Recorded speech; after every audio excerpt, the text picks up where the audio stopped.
안녕하세요. 자담세무에게 세금연구소 송대권 세무사입니다. 최근에 저희 사무실 거래처 중 한 법인사업체에서 인천광역시 측에서 등기우편으로 발송한 채권 압류 예고 통지서를 수령하는 사태가 발생하였습니다.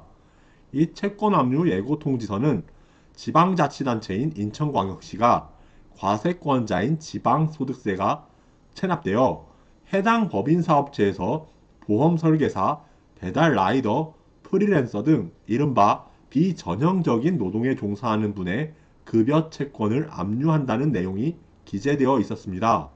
한편 인천광역시는 지금까지 세금 체납액 징수 사각지대에 있던 프리랜서를 비롯한 개인 사업자에 대한 징수 방법을 최초로 발굴해 4억 원을 징수하는 성과를 올렸다고 어제 9월 9일 밝혔습니다. 구체적으로 인천광역시가 국세청으로부터 소득세 원천 징수 자료 협조를 받은 연후에 이를 통하여 체납자 873명을 선정하고 압류 및 예고 조치를 통해 현재까지 4억 원의 체납액을 징수했다는 것입니다. 이번 시간에는 최근에 인천광역시가 지방세 채권을 징수하기 위하여 사용한 이 채권 압류라는 제도에 대하여 간략하게나마 살펴보겠습니다. 참고로 인천광역시가 발송한 채권 압류 예고 통지서에서 채권이란 정확하게 말하면 금전 채권을 말하는 것인데 이 금전 채권 집행이 채권 집행의 대종을 이룬다고 합니다. 금전 채권에 대한 강제 집행 제도는 채무자가 제3채무자에 대해 가지는 금전 채권을 강제 집행하는 것이라고 기본적으로 정의됩니다. 이 금전 채권에 대한 강제 집행 제도를 앞에서 언급한 사례를 통하여 살펴보면 지방세 채권자인 인천광역시가 채무자인 비전형적 노동종사자가 제3채무자인 사무실 거래처에 대하여 가지고 있는 급여 채권을 대상으로 강제 집행을 하는 것입니다. 이 금전 채권에 대한 강제 집행은 첫 번째 압류, 두 번째 현금화 절차인 추심명령과 전부명령 등 세 번째인 배당 절차의 단계를 차례대로 밟게 됩니다. 일반적으로 금전 채권에 대한 압류는 채권자가 압류 명령의 신청을 위하여 작성하는 신청서에 채권자, 채무자, 제3채무자 및 집행권원을 표시하고 추가적으로 압류할 채권의 특정을 위하여 압류할 채권의 종류와 액수를 기재하여 집행법원, 사법보좌관에게 제출하는 것으로 시작됩니다. 참고로 이러한 압류 명령의 신청은 해당 금전 채권의 현금화를 위한 절차인 추심명령 또는 전부명령의 신청과 함께 행하는 것이 일반적이라고 합니다.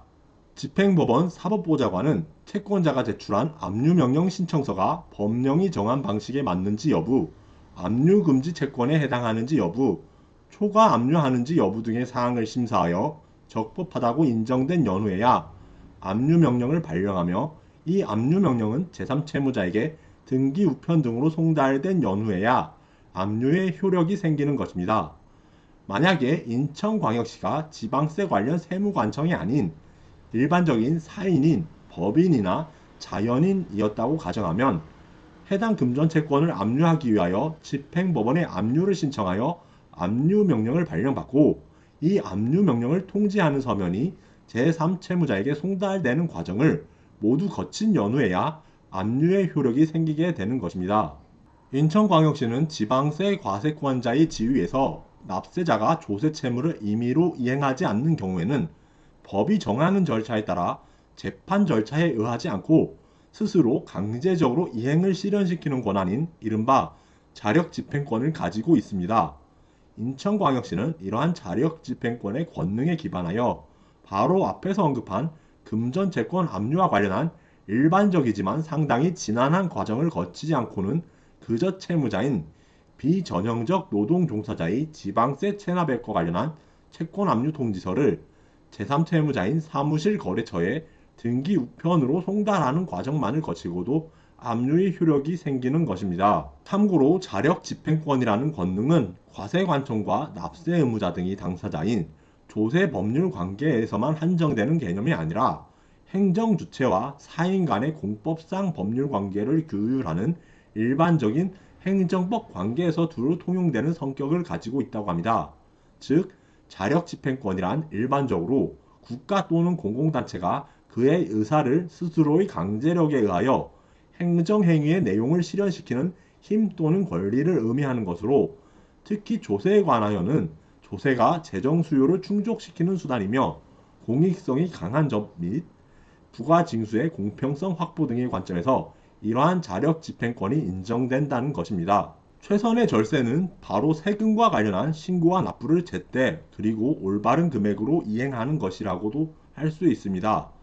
앞이 사례에서 지방소득세 납세 의무자인 보험 설계사, 배달 라이더, 프리랜서 등의 비전형적 노동 종사자분들이 제때 관련 세금을 신고하고 납부하였다면, 지방세 과세권자인 인천광역시가 채권 압류 통지서를 각지에 살포하여 급여 채권 등을 압류하고 지방소득세 관련 신고 납부 가산세를 본세에다가 추가적으로 징수하는 불상사를 미연에 방지할 수 있었을 것입니다.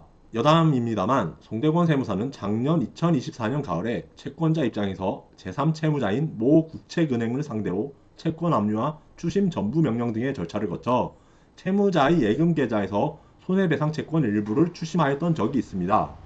이때 금전 채권 압류를 신청할 때 신청서에 반드시 기재하여야 하는 집행채권인 청구채권 금액 중에서 이자 등 부대채권의 범위를 압류 신청일까지의 확정 금액으로 기재하도록 하는 것이 현재 실무라는 사실을 그제서야 깨달았던 적이 있습니다.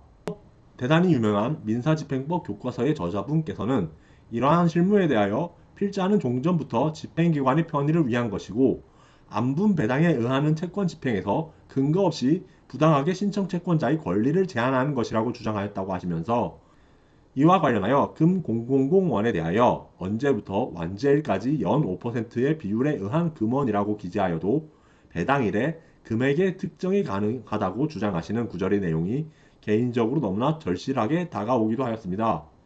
조만간 동일한 채무자 혹은 또 다른 채무자를 상대로 집행법원에게 채권 압류와 추심 전부 명령 등을 신청하여야 하는 시기가 다가오고 있기 때문입니다. 이상으로 자담세무에게 세금연구소 송대권 세무사였습니다. 감사합니다.